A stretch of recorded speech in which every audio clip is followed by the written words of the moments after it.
For those starting from zero, every dollar of growth is the direct result of manual labor and paycheck contributions.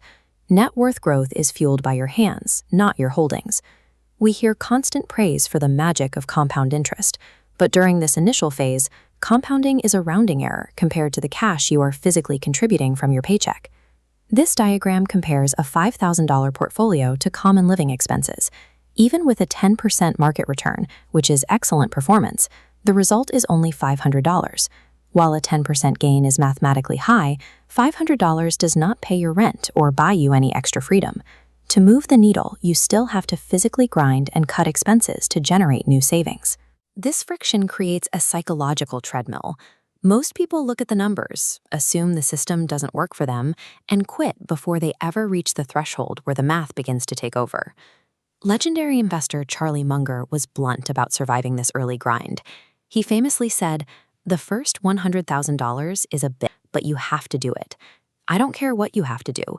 If it means walking everywhere and not eating anything that wasn't purchased with a coupon, find a way to get your hands on $100,000.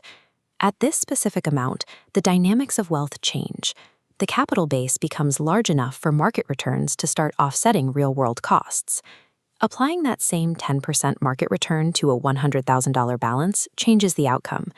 Your annual yield scales up to $10,000. When we divide that out over the year, that capital provides roughly $830 every single month in passive growth.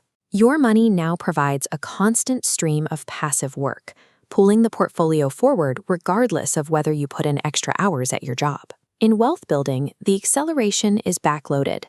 You have to survive the steepest part of the hill to reach the point where the speed becomes effortless. A portfolio that feels stagnant in the early years usually just lacks the mass required to collect significant gains. The snowball hasn't grown large enough to pick up extra snow with every rotation. Because the physics of money changes over time, your investment strategy must adapt to where you are on the timeline. In the early stages, obsessing over squeezing an extra 1% yield out of the market is a distraction. 1% on a tiny balance won't accelerate your journey in any meaningful way. Early on, the savings rate is the only lever that matters. You have to embrace the manual labor required to force your way over the $100,000 threshold. Where are you on this timeline? Have you reached the point where you can feel the momentum taking over?